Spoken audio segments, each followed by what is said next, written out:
Welcome back to OAT's Functional Test Automation video course. In this video, we will learn how to create a function library.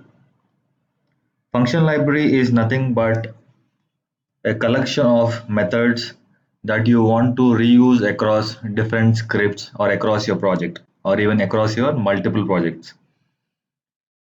We will go through the step-by-step instructions as how we can create a function library. We have to first create a new function library. Click on new. Select your project type. For now, I'm selecting web. Click next. And when you are in your repository, you can give a name. Like for example, I'll give common library. Here at the bottom, if you see, there is a checkbox which says clearly create script as a function library. So we are creating a script, but as a function library. Select it and click on next. Here you can give whatever package name. Generally, in when we work with Java, we create most of our classes in packages. So similarly, even here, they have given an option to give a package name. For now, I am not considering much about this, and I will leave the default value and then click on finish.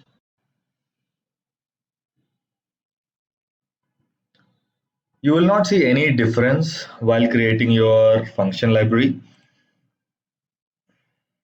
and it looks as if you are working on a normal script. So here what you have to do is you can create your methods. Make sure you write these functions outside of the other functions but inside the class. Sometimes people get confused that they have to create these methods inside another method. So please be aware that you're writing all your methods outside. So for example, I would like to say public int add int a comma int b throws exception. So this method basically I want to add two numbers and return the sum of them. Int c is equal to a plus b, return c. So this is the most simplest method that you can think of. Similarly, I can do other things, maybe multiply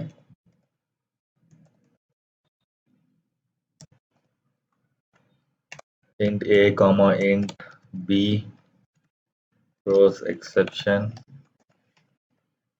Basically, for these methods, you don't need throws exception, but we finally do not end up writing these kind of methods. Most of our methods will be like you will be having some OATS UI related content written here. So there, when you're actually interacting with UI objects, you need to have or make sure that that particular method has the throws exception, so that whenever there is any exception raised, it will pass the flow of exception to upwards. That is from the place where this particular method has been called. Int c is equal to a star b and then return. So here we have created two methods. We can execute them here and check as well. For example, sum of 24 and 47 is this dot add of 24 comma 47.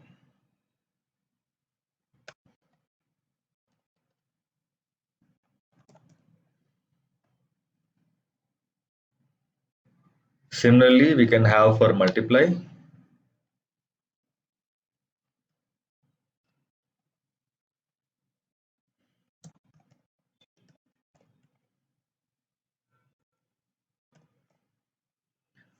Now, as any other script, you can just execute this particular library. Click on the play button. So whatever is available in run method will get executed.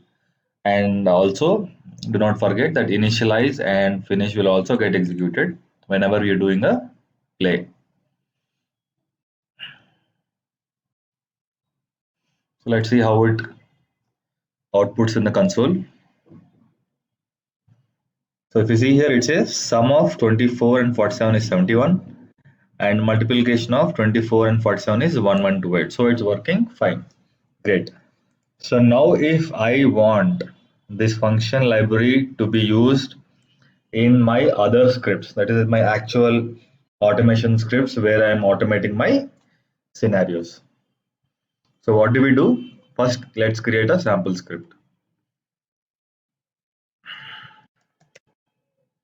You need not select the function library now because this is a automation script. Click finish. So in order to use a function library in another script, as you know, we have something called assets. In the assets, we have to add this function library. So our function library is common lib. Okay. And then you can leave it as related to a repository or a current script. This is up to you. When we say repository, it means the path is identified from the repository path. If it is related to current script, the path will be associated in related to the current script's folder location. So the script has been added, or sorry, a function library has been added. Let's see if any code change is available in the script.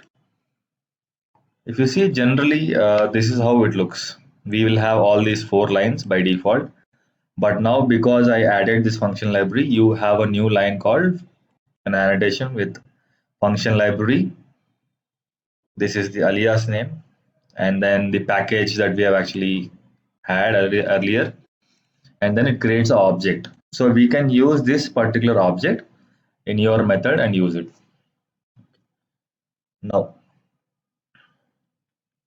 I can say common lib.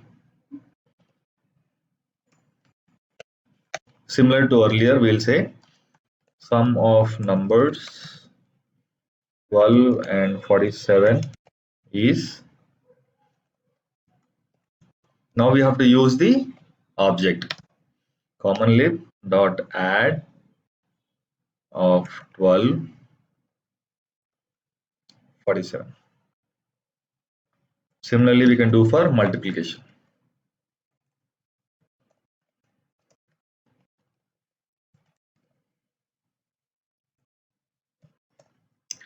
Now let's execute this and see if we are getting the appropriate results or not.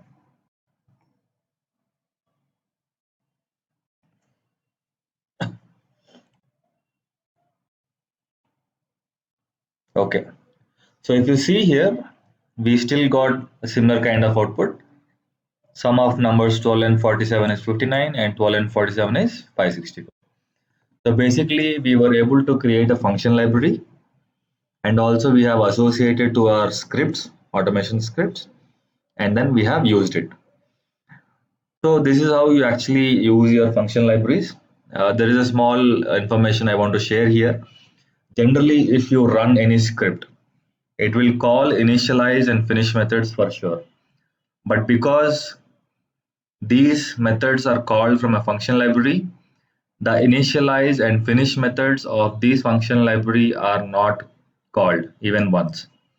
If you want, I will show you here. For example, I will say common library initialize method. Similarly,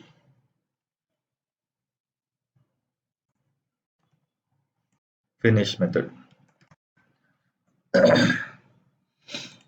So in order to show the difference, I will first execute the common library as a script.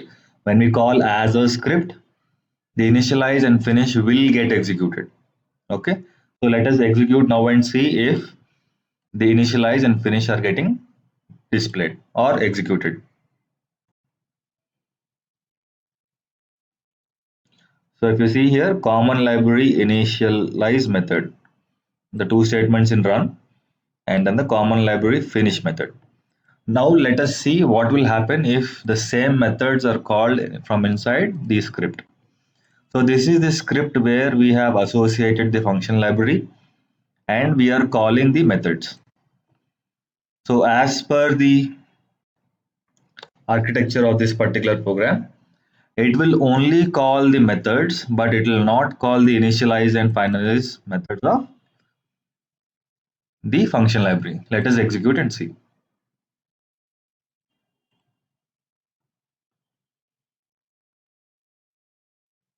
So if you see here, there are no two statements like we had earlier when we executed the function library as a script.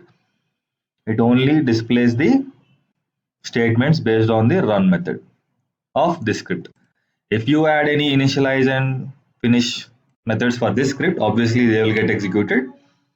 Only that the initialize and finish of the function library will not get triggered. The reason why I am telling you about this particular scenario is sometimes we may feel that we can create a common library, we will have a common initialization happening like we generally expect in a script. Please be aware that is not possible when you are calling it as a function library. I hope this will give a fair understanding of how we can work with function libraries in OpenScript. In the next video, we will see how we can convert a normal script getting divided into smaller functions and make a small library, and then how do we call in the script so that we are modularizing your existing script, the recorded script, into a sub functions and then calling them in a specific order. Thank you so much for watching the video.